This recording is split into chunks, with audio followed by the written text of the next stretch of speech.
Support comes from Thomas Nelson Community College, now becoming Virginia Peninsula Community College, the first choice to start a bachelor's degree since tuition is one-third the cost of four-year schools. More at tncc.edu. Support comes from Hampton Roads Community Foundation, carrying out your charitable wishes forever.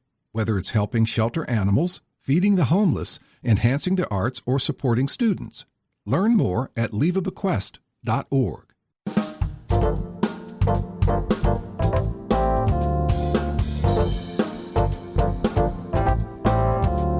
Hello, everyone. I'm Barbara Ham-Lee. As hard as it is to believe in 2021, African American professionals are still breaking barriers and serving as the first.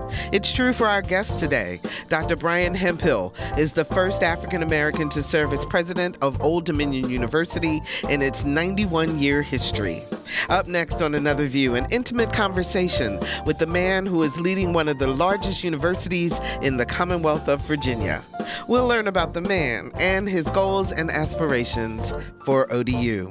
Stay tuned as we get up close and personal with Dr. Brian Hemphill. Another View is next, right after this news from NPR and WHRV News.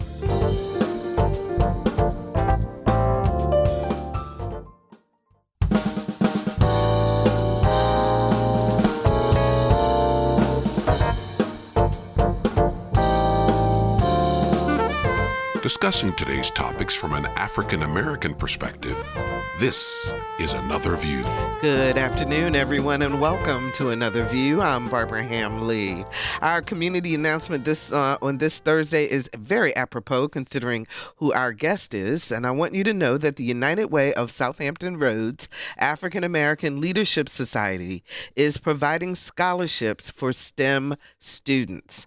So the society will award one-time scholarships to African American students pursuing STEM degrees in 2022.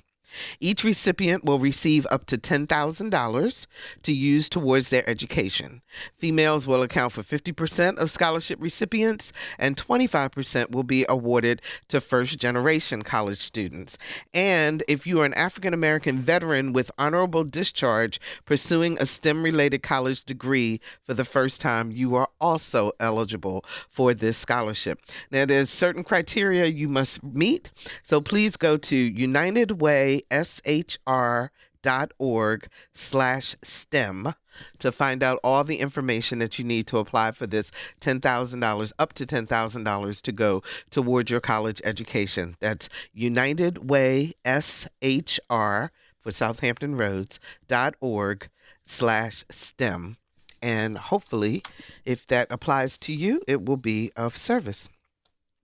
Do you know that of the 8 universities and community colleges in the Hampton Roads area, 5 of them are led by African American presidents? The newest kid on the block, so to speak, is Dr. Brian Hemphill, president of Old Dominion University. He officially started his tenure with ODU this summer, and we are so excited to have him as our guest today. Dr. Hemphill, how are you? I'm doing well, Barbara. How are you doing today? I'm doing great. Thank you so much for joining me. I appreciate that. So my first question to you as we get to know you, and welcome to the community, by the way.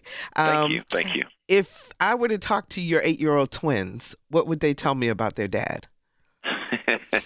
They would tell you that their dad makes an amazing breakfast, loves cooking on Saturday and Sunday morning. That's probably the first thing that they would tell you. They love for me to cook breakfast. Oh, that's awesome. What's the favorite? Is it pancakes? That's the choice. It's between pancakes or biscuits and then whatever else comes with it. But that's always the choice. They can't have both. Oh, they sound delightful. Hopefully they are adjusting to the area and settled in with school and everything. They love it. They're That's really, great. really doing a great job and enjoying the school. They've met a lot of friends, and they're involved in a number of things from gymnastics to soccer and just dance. They're engaged in a lot of different activities and enjoying themselves. Oh, that's great. Now, your wife is also Dr. Hemphill, Yes. Maricela Rosas Hemphill, and she also enjoys an illustrious career in academia. I wonder how the two of you balance and who decides the trade-offs in terms of your career growth? Yeah, that was always a bit of a challenge as we both were moving through our career, and so it's always a great family discussion. But I can tell you that she's very supportive of my career, and I've been supportive of hers. Mm-hmm. And simply put, we would not be able to do any of the things that we were doing without for our mother-in-law. When the twins were born 6 months after, my mother-in-law retired and moved in with us, and she's been with us ever since. And so it's been wonderful. Couldn't do it without her. That's great. So will Dr. Hemphill be teaching at ODU also? She's not teaching at this particular point. She will decide what she's going to do. But right now, there's a lot of juggling going on between the commitments we have with the university, sure, as well as some of the things that are going on with the kids. And so she's going to decide when she's going to get back into teaching. She's made it clear she's not going back into administration, so she'll probably move more over to academia. Okay. So I think it's been a little about 3 months or so that you've been officially president of ODU. So how's it going? It's going well. The community has been absolutely amazing. It's been a warm welcome, not only from the broader community, but from the faculty, staff, and students on the campus. And it's really that true statement of getting out and engaging and meeting people. And of course, this is a big city, a lot of people, and a lot of people that are very interested in the future of ODU. So a lot of the materials that I was reading about ODU, you constantly speak about being forward-focused and student-centered. And I know that is being student-centered is a very important part of your academic life in terms of the work that you've done. What exactly does that mean, to be student-centered?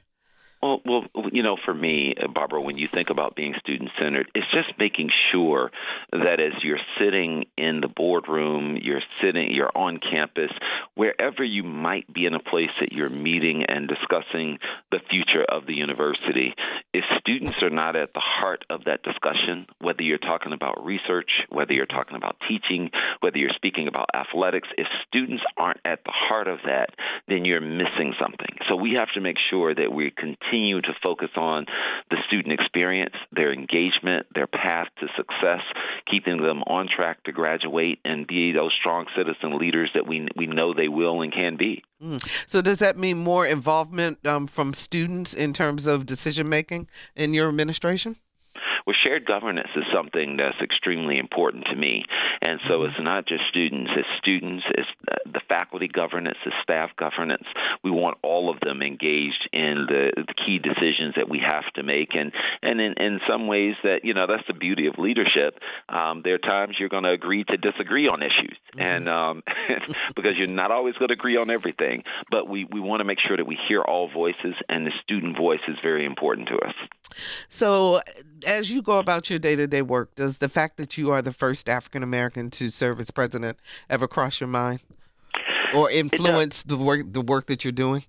It does cross my mind, and it does, Barbara, to be candid with you, because as I have the opportunity to walk across this campus, there are, as you have those moments where you make contact with individuals and they're looking at you, and you see that smile, you see that energy, and sometimes it might be students, and they're African American students, and in other occasions it's janitors, it's people that are working the grounds crews, and the statements that they make.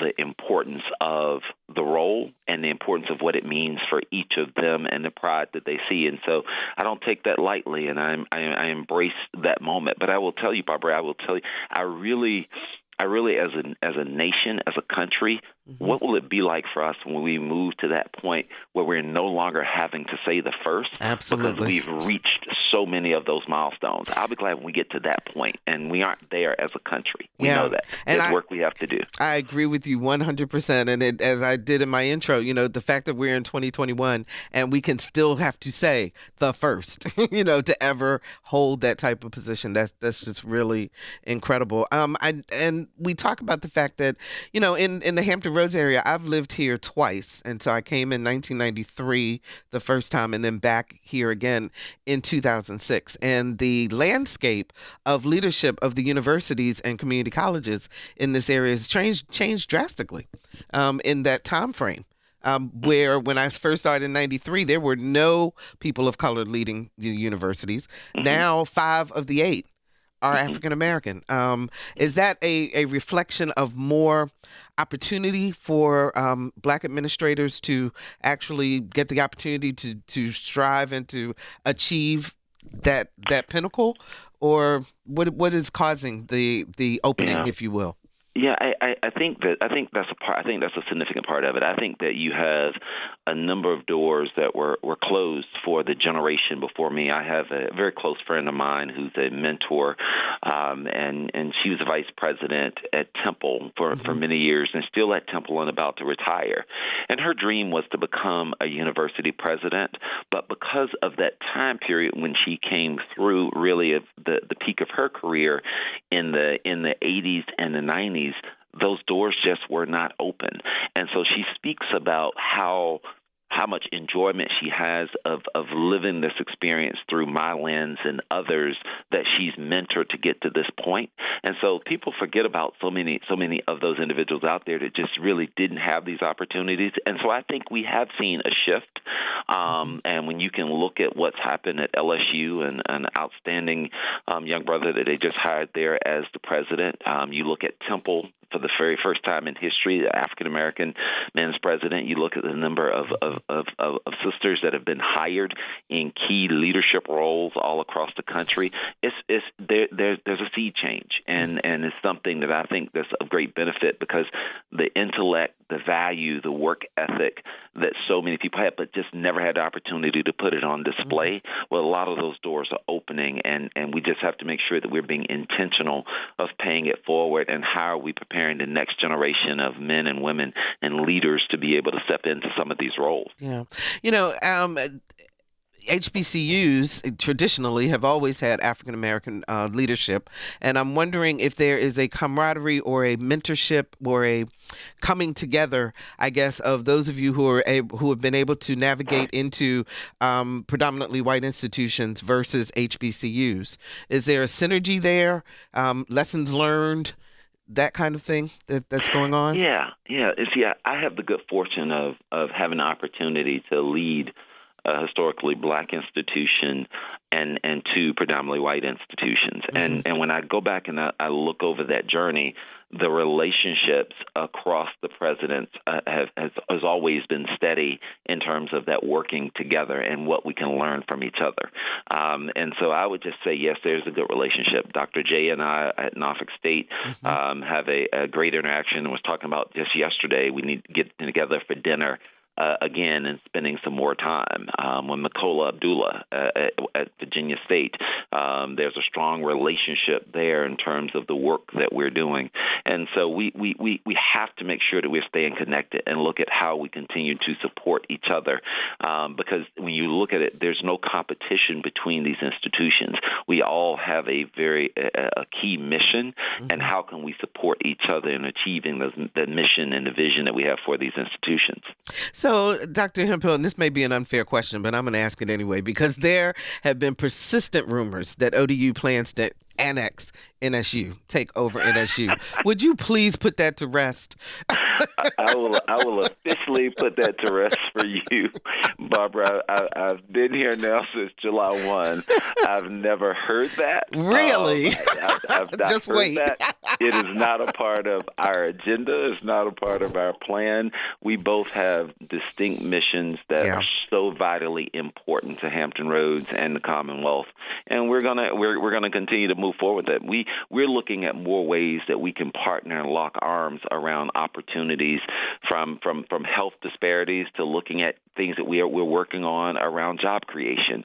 And so it's a lot of important work that's going on, and there's a lot of work to be done. And so we definitely want to make sure we're staying supportive. And ODU will never travel a path where we're looking at some annex of Norfolk State. Not a part of our plan, not a part of our future. Okay, folks, you heard it here, right here on Another View. 440-2665 or 1-800-940-2240 are the numbers to call to join our conversation. What questions do you have for the 9th president of Old Dominion University? 440-2665 or 1-800-940-2240. So what are the top priorities for the university under the Hemphill administration? What are you working on? Yeah, a number of things that we're working on. One that we are working on is looking at how we come together to address some of these health disparities that we know that we're seeing across our community. When you look at what's going on in Norfolk as well as Portsmouth, and look at just the challenges that we have in our community, that's something that we need to work on. We're leading the nation as well as the Commonwealth in a number of categories, whether you look at cancer, diabetes, high cholesterol, heart disease. I mean, we're leading in all the wrong categories. And so the manner in which we work together, the One School of Public Health is a huge step in the right direction. And we need to still look at other ways that we can work with Centera and EVMS and Norfolk State and other institutions, the Children's Hospital, to look at how we come together and do something, because we can do much more together than we can independently. So that's something that's going to continue to be a priority for us. We will another priority is looking at how we're going to be intentional about growth in ODU online. We have a review going on right now that's going to allow us to take a in-depth look at ODU online and look at what are some of the key opportunities of growth when we look at niche markets in other areas. And then we also are spending some time looking at our branding, our marketing, and our communication. How can we do a more effective job of telling the ODU story and engaging people? I would tell you a priority is looking at fundraising. We're going to look at how we're getting people to invest not only their time and talent, but their treasure into this institution, knowing that we're a sound investment for the Commonwealth. And all of this, Barbara, will be driven by our strategic plan that we're launching. We've launched officially and beginning that process of getting our working groups together to start working on the plan. And so that's just a snapshot of some of the things that we are being very intentional and working on. And the one that I didn't mention, that I'd be remiss if I didn't, is really looking at areas of strategic growth and opportunity in maritime. We're going to continue to do a lot of work in that space because of just the benefit of what we have. We have world-class researchers and faculty that are doing some amazing work in maritime, and so we need to make sure that stays front and center for us. Will the public have an opportunity to participate in some way in your strategic planning as you move forward? It's interesting that you asked that. Yes, you will. We actually are launching a number of focus groups that are going to happen over a 2-week period. Some of them will be held here on campus. Some of them are going to be out in the community. And we are looking at not focus groups just of faculty and staff, but focus groups of business leaders, focus groups that we have as it relates to military leaders, everyday citizens that we have. There are a number of focus groups that we're going to conduct, and it's going to really help us feed into the future of this university and look at the plan. All will provide great insight on many levels. So in full disclosure, you and I both serve on the board of directors for the Hampton Roads Biomedical Research Consortium, the HRBRC, and it's a partnership between ODU, EVMS, and Centera Healthcare. And the goal is ultimately to generate healthcare improvements in Hampton Roads. So partnerships like this will be some of the things that you'll be looking at as you move forward with the strategic plan of ways to collaborate to make, as you said, things stronger and better as we work together. Oh, no doubt about it. That's a key. That's one of those key initiatives that has a number of partners around the table. But with you being on that in that first meeting, you then understand that I asked the question of why Norfolk State wasn't at the table, right? And the fact they need to be at the table. And so we just have to make sure that we get all the voices there that are going to provide really unique insights to the challenges that we face and how we can work together to address them. But that's a very powerful and an important initiative that we're working on. So what's the legacy that you want to leave? Every president has a legacy or has a goal in mind. Maybe you haven't even shared it yet. But what would you like people to say about the Hemphill administration? Barbara, I will tell you, I'm someone that gets up every single day, and legacy is probably not even on the list that comes up when I think about what we have ahead of us. Legacy is not something I'm concerned about. For me, I leave it to people that are in the press. I leave it to faculty. I leave it to the board. I leave it to other individuals to talk about what the legacy was. But for me, I more or less get up every day focusing my attention on what are we doing to enhance and move forward and doing great work for our faculty, our staff, our students, and the community. What are we doing to advance significant initiatives that are going to make a difference? What are we doing around coastal resiliency, knowing that this reality is facing us? Because all you have to do is drive around when there's just a little mild rainstorm, Exactly. and you can see what we're dealing with and what we're encountering. Yeah. And so this is one of those so my focus is just really focused on every day. What is it that we can do to make things better? And we will have a focus about us. There's going to be a lot of focus around the initiatives that we're going to spend time on. But I will tell you, there's something that I always hold on to that's so important to me. And it was something that George Washington Carver said. And he said that no individual has a right to come into the world and go out of it without leaving behind a distinct and legitimate purpose for having gone through. I just think that's very profound and very real. We have a responsibility. We have a purpose. And are you living it every single day? That's important. That's important to me. So what keeps you up at night? What keeps me up at night?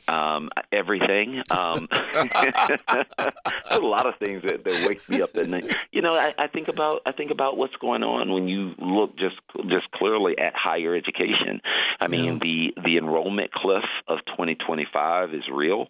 When you look at the reality of birth rate and the reality of between 2008 and 2011, I mean, that was with the recession that we dealt with. We saw a significant decline nationally in terms of birth rate. So when we get to 2025, we're going to see about a 15% reduction in the number of high school graduates across the country.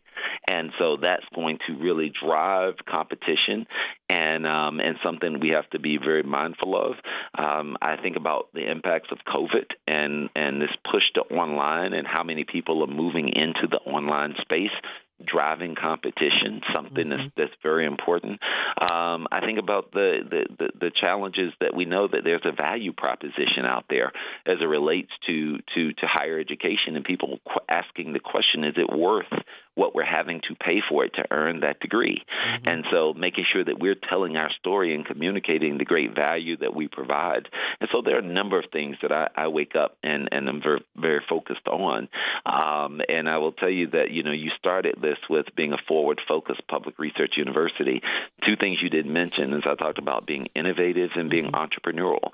And in the competition the steep competition we find ourselves engaging in today is that we're going to have to be innovative and we're going to have to be entrepreneurial and we're going to have to outwork some people. We're going to have to every day go out there truly prepared to roll up our sleeves and work hard and get it done because, people aren't going to wait for us and say, let them catch up. There are a lot of institutions out there that are very hungry and working hard, and we just have to make sure that we're bringing our best to the table every day. How are the students and faculty and staff working their way through COVID and with the vaccinations and being back in class and all of that? How is that going? Barbara, I will tell you, I'm so proud. I'm so proud of our students. We find ourselves up at a rate of around 95 or 96% vaccinated with our students. We're in a similar percent with our faculty. And people have been very, very responsive and responsible community members. We had the vaccine was required. The masking is required. And so we continue to go forward with that. And those who, for health reasons or religious reasons, are not comfortable in terms of with the vaccine or even wearing a mask for some people with, certain health conditions, really the mask is a struggle for them, then we work with them. We make sure that we work with them and they will in essence, adhere to our testing protocol. And as long as they do that, we continue to move forward. And so we're very pleased with what we're seeing in terms of our numbers. We're back in classes at a very close to percentage of where we were before COVID, and so we're doing really well. That's great. I was reading about the fact that ODU has been elevated to, and I may not get this right, so you can correct me, but you've received some sort of elevation or award about the work you do with first generation students, college students. And is that an important aspect in terms of your student population?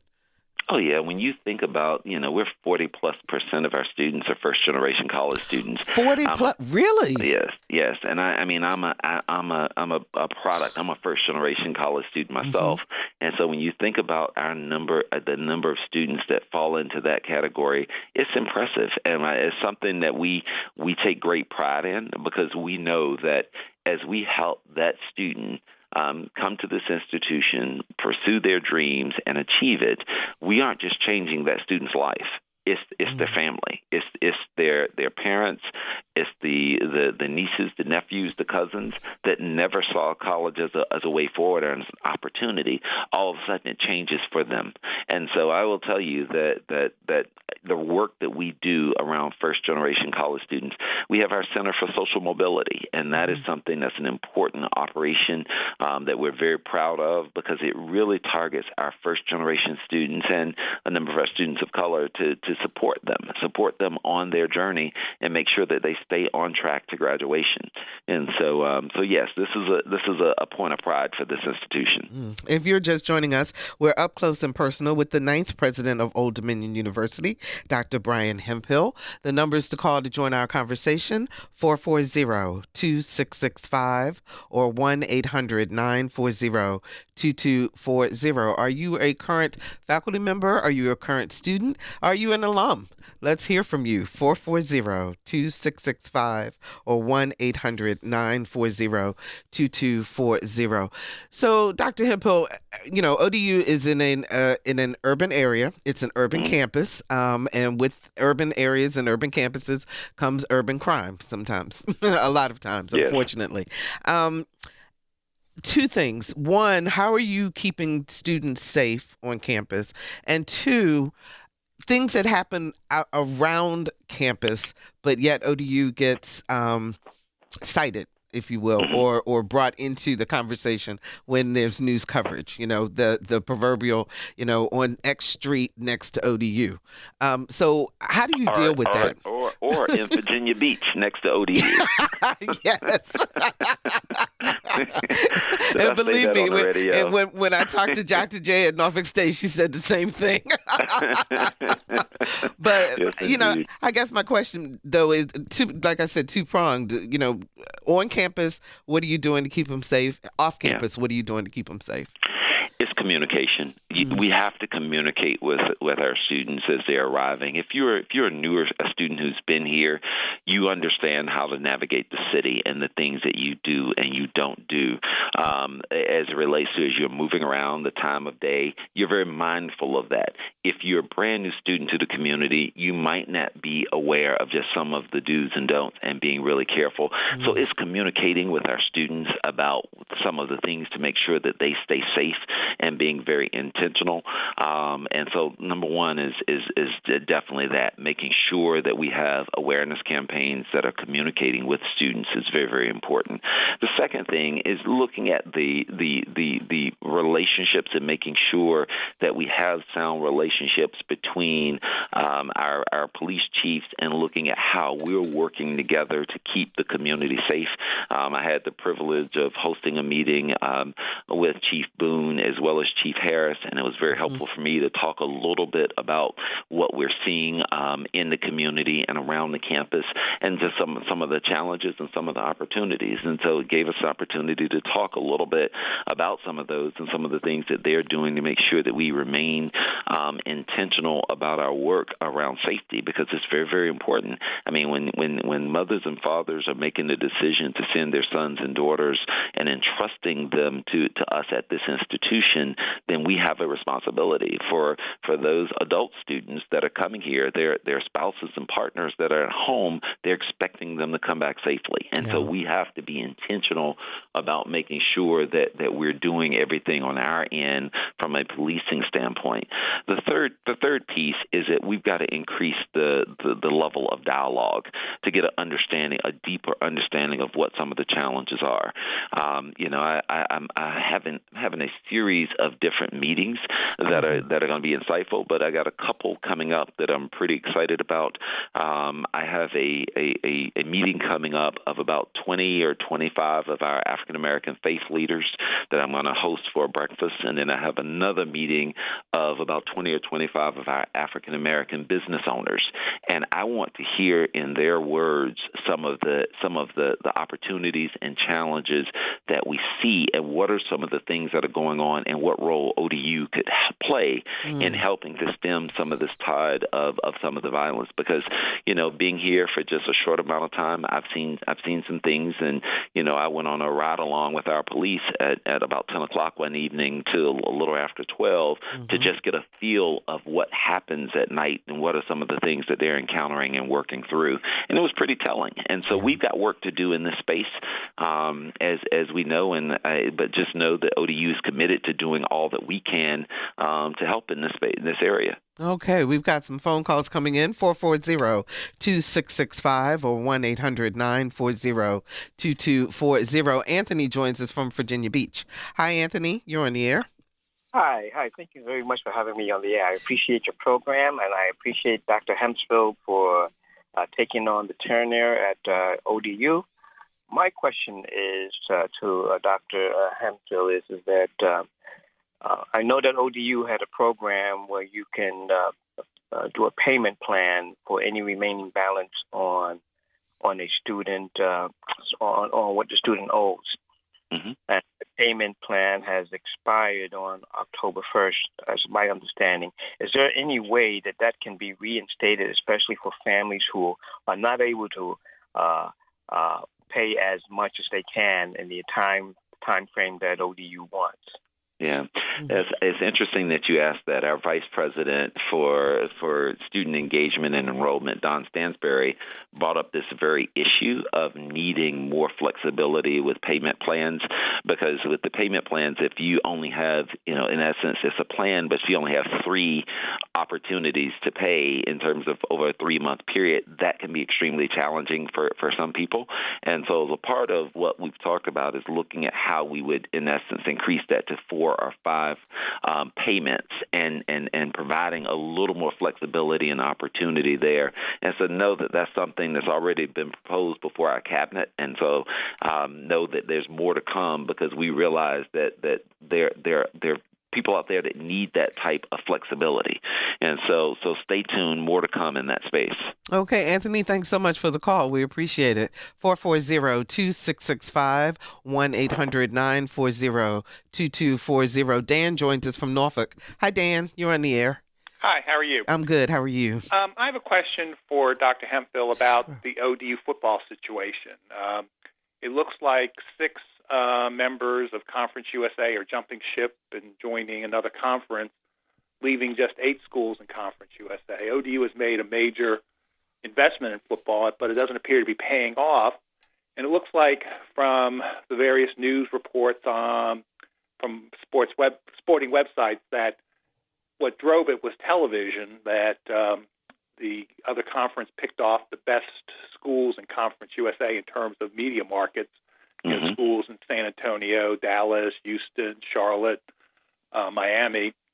And ODU is kind of left with a bunch of, I don't want to use the term, but I guess I have to, has-been schools in less than major media markets. It's not going to get ODU any recognition if we play them. Tell me how you really feel. What do you think? What do you think is ODU's path forward in football? Yes, there are a lot of great conversations that are happening right now, and I think there's some significant opportunities. I will tell you, as I sit before you today, that we've been reached out to by two other conferences as well as our own conference, Conference USA, all interested because we have a pretty special media market here as well. When you look at Hampton Roads, but also when you just look at where we reside in terms of other locations around us, from Richmond to Northern Virginia to Washington D.C. And so as a part of this, we have options on the table, and we're evaluating all of them very carefully. And stay tuned. Stay tuned. There may be something coming. That's all I can say. All right. Thank you very much. Thanks, Dan, for the call. We appreciate it. So I'm curious, your master's degree is from Iowa State in journalism and mass comm. Your undergraduate was from St. Augustine's University in Raleigh in organizational communication. The doctorate from University of Iowa in education, administration, and policy. Why the journalism degree? Yeah, I will tell you. When I went to St. Augustine's, it was one of those for me that I really was thinking about the possibility of television. I was thinking about the possibility of would I become an anchor? Would I move down that particular path of pursuing a career? And as I went on and worked on my master's degree, as you said, at Iowa State, which was a strong, journalism, mass comm area, and had, a number of great areas within that particular department. But then I found myself, I sort of backed into higher education and ended up going off of that path. But I was really going down that path of looking at the profession. And I was just meeting with Jay Harris. He's been at ESPN for over 18 years now. He and I had breakfast here actually just a few days ago. And as a part of that, we were just talking about that path because we were on, in essence, a very similar path. I just took a left turn. What ran you away from journalism? It was nothing that ran me away. I just fell in love with higher education and the work that you could do on a college campus. And I've just never left. I've never left, and I still wonder. I've lost my mother and my father, but I still wondered that they quite know what I was doing. They couldn't figure out why I was still on a college campus. They knew I'd graduated, but they were still working through that. My parents were of a different generation. My father was born in 1917, and my mom was born in 1929. Wow. And so I was raised by parents of a different generation. And so, when you get the degree, you go to work. Exactly. So, they couldn't figure out that was work. Was that work? Yes. Are you just hanging out with students? And so, but it was truly a blessing. Well, St. Augustine's is an HBCU, and I'm just curious as to your thoughts about. I had a lot of pushback from some in the audience who feel that HBCUs have served their purpose and they're done. And I wonder what your thought is about that. No, I would respectfully disagree with your listeners that have that perspective. They've not served their purpose. They have so much more great work to do, and if you're really paying attention in the what we've just seen over the last few years with George Floyd and just the real push to address inequities and challenges that we face as a nation. One of the things that's been a byproduct of that, we've seen the numbers of students attending HBCUs, they're on the rise. You're seeing growth nationally among some of our HBCUs, and because of just the special place and the safety and the warmth that people feel with that experience. And so they've not served their purpose. I think that there's still a great mission and purpose there, just as ODU has a outstanding mission and purpose, just as TCC has a great mission and purpose. We all are needed in the space that we're in today. There's plenty of room for everyone. I happen to be an HBCU graduate from Bennett College, so excellent. Just so you know. Yes, indeed. But my question then to you is what role or what are you doing on ODU's campus in terms of addressing diversity, equity, and inclusion? Yeah, I will tell you that this is one of the things that I've been very proud of arriving here on this campus is that when you look at the institution, we're winning national awards for our commitment to DEI. Mm-hmm. I mean, we're nationally recognized for our work in terms of the number of students that we're graduating from diverse populations. That is something that just speaks volumes to who we are and what we're about as an institution. When you look at our clubs, our organizations, when you look at our faculty, when you look at the diversity that we have across the institution, is something that speaks volumes to who we are and what we're about. And what we have to make sure that we're doing is that as we're moving forward, we have to make sure that we don't get comfortable in that particular space, because we've realized if you took a look at the attack on our democracy just over a year ago in Washington, and you can look at the lack of ability to people to listen to each other, whether you're on the right and the left, all voices matter, whether you're on the right or on the left. First Amendment applies to everybody. Just because you don't like what someone's saying, it doesn't mean that the First Amendment doesn't apply to them. Mm-hmm. So voice is important, but it also speaks to the volume that even though even though we have done a great deal and had success here around diversity, equity, and inclusion, when you look at just the lack of the ability for people to listen to each other, it still says we have a lot of work to do. We can't get comfortable. We have to make sure we're preparing our students to go out in a world that's very diverse, but also can be very polarized. We have to continue to work and stay focused. So I want you to know that last week we did a show on the relationship between the Hispanic Latinx community and the Black community, and Anna Luce Williams with your student center over there in charge of Latinx and African American initiatives was one of our guests, and she was outstanding.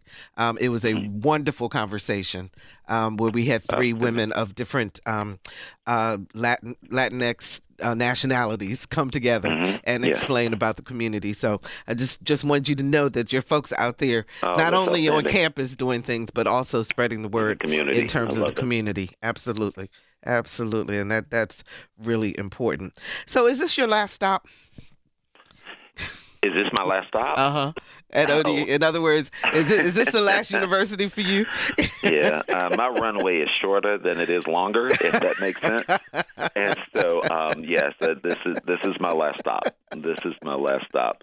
I have a very clear timeline and plan in place for when I would retire. And the board is keenly aware of that, and so this is my last stop, and I'm excited for the work that we're going to do here over the next several years. That's great. So you worked with students, as we talked about a little bit earlier, the whole idea of being student-centered, student-focused. What do you see as the difference between today's student and maybe the student when you first started your career in academia? Is there a difference? Yeah, there's a difference. There's a difference, and some things are pretty subtle. But then when you look at when I first started my career, the conversations and the level of understanding of difference and similarities was not as in tune with as students are today, and so that's something that's a stark difference of just how in tune and aware students are, and how much more students are open to those differences. And I think that's something that's important for us to make sure that we continue to feed that energy and help them continue to grow. I think that's a stark difference. I think that another difference when students were as I started my professional career in the early 90s, the students were managing and handling a lot of the challenges and issues on their own independently. They were working on those. If they ran into an issue, they were dealing with them. And we've seen a progression over the decades to the place where we are now, in which you're more likely, in many cases, you're going to hear, especially with first-year students, you're going to hear from parents as much as you hear from students around the issues. And so the coping to be able to deal with some of those things because the families have been, and there's nothing wrong with that, but we need to make sure that we're preparing students for the world that they're going to live in to be able to navigate it and make some of those decisions on their own.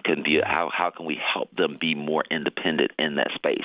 It's been a big shift, a big change that we've seen over time. Mm-hmm. I'm going to try to one's better or worse, but that's something. That just is the change. Yeah. Yes. Absolutely. I'm going to try to get one more call in before we run out of time.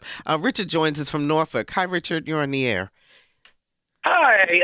I'm just calling to talk about, I know I went to ODU some years ago, and it's been a while, but they did not seem to embrace online education as strongly back then. I know COVID has changed it, the dynamics of that, but I'm curious if your administration or if ODU and the rest of ODU in general has possibly moving towards being able to get a degree entirely online, or just getting more of it. Richard, let me let him answer because we're almost out of time. Thank you so much for the call. Go ahead. Yes, we have a number of degrees that are fully online. You would never have to come on campus, and we've grown dramatically in that space. We have over 100 programs, both degrees, whether it be master's, doctorates, undergraduate degrees, as well as some certificates that you can earn fully online. And so yes, that option is out there, Barbara. Okay.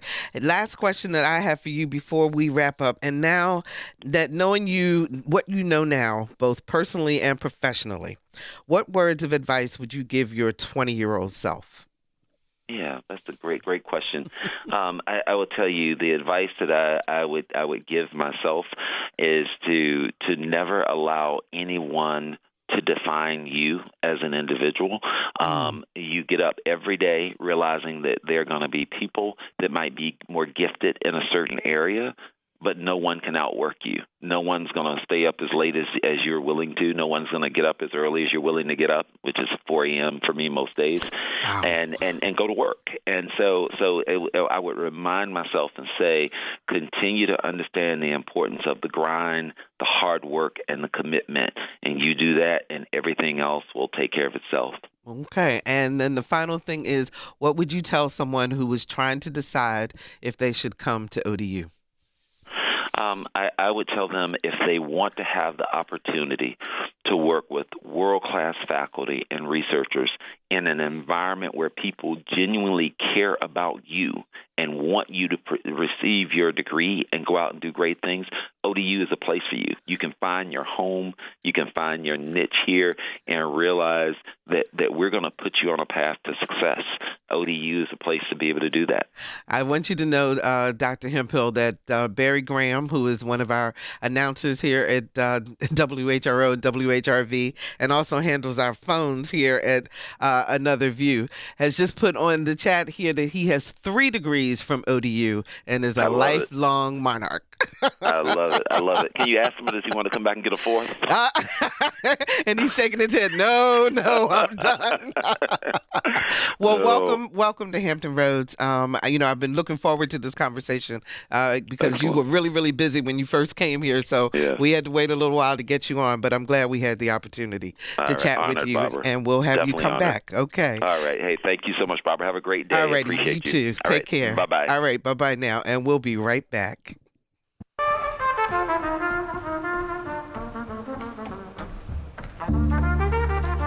I'm with Marcellus, and you all are checking out Another View. Don't go anywhere. Check us out.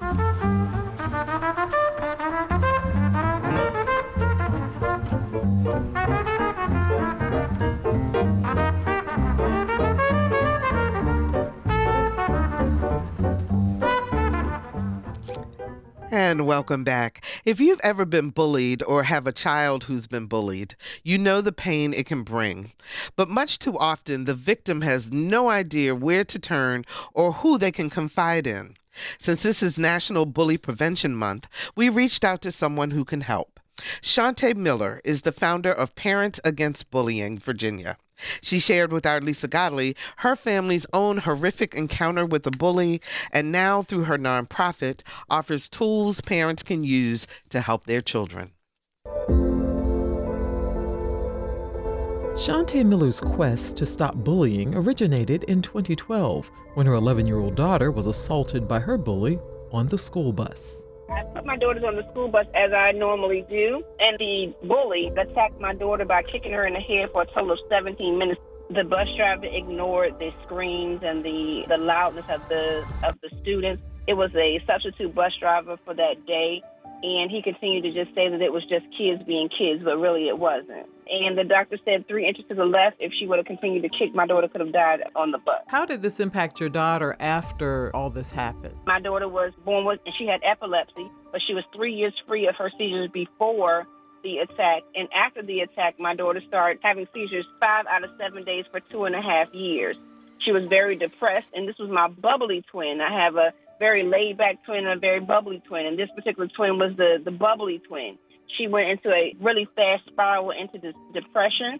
She had suicidal thoughts, and she was only 11 years old, so imagine your daughter that was the bubbly one telling you that she doesn't want to wake up in the morning. She says her entire family suffered. The other twin, because of the fact that she didn't know that it was her sister that was being attacked in the back of the bus because she was in the front of the bus, and so she was carrying that weight of if she just would have known, maybe she could have helped her sister and this wouldn't have happened this way.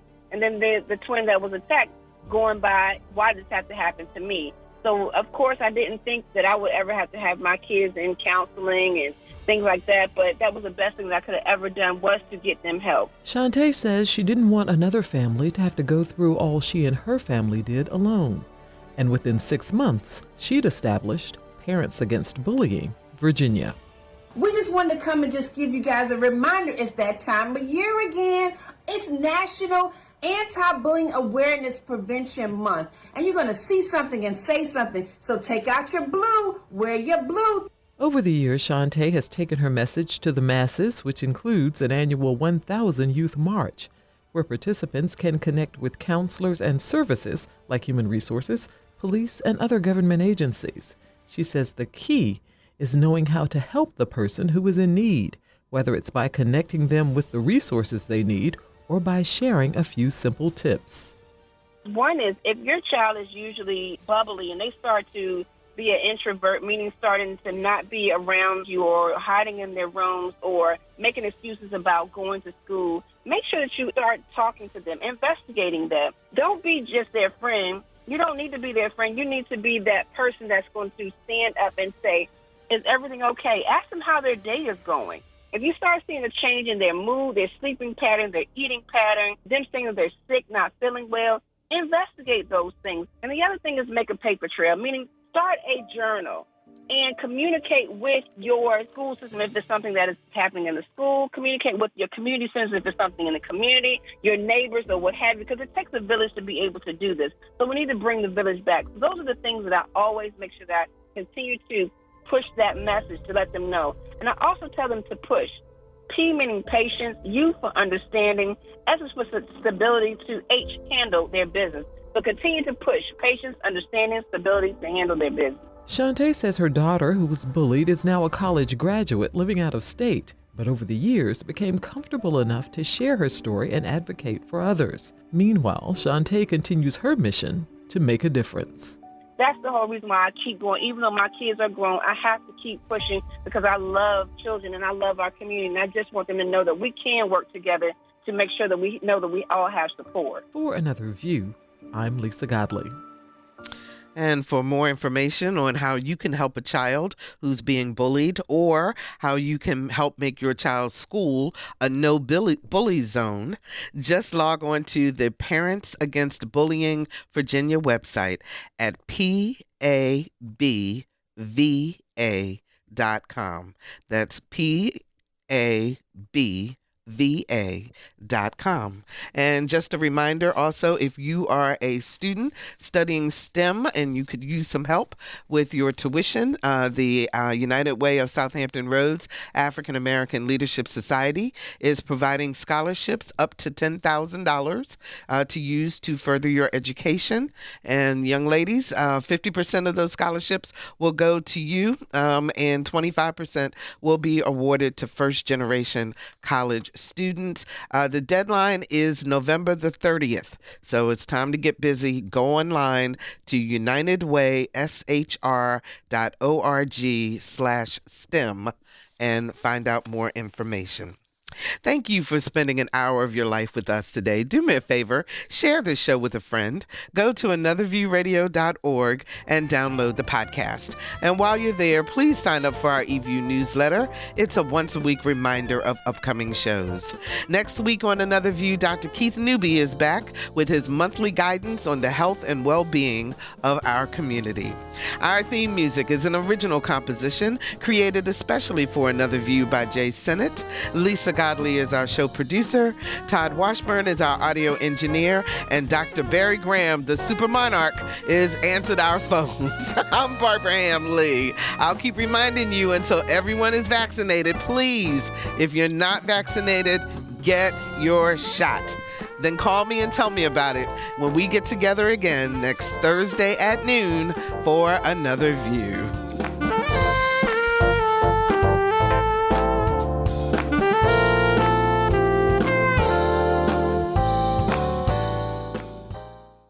Support comes from Thomas Nelson Community College, now becoming Virginia Peninsula Community College, the first choice to start a career. Gain skills in fields like cybersecurity and education. More at tncc.edu.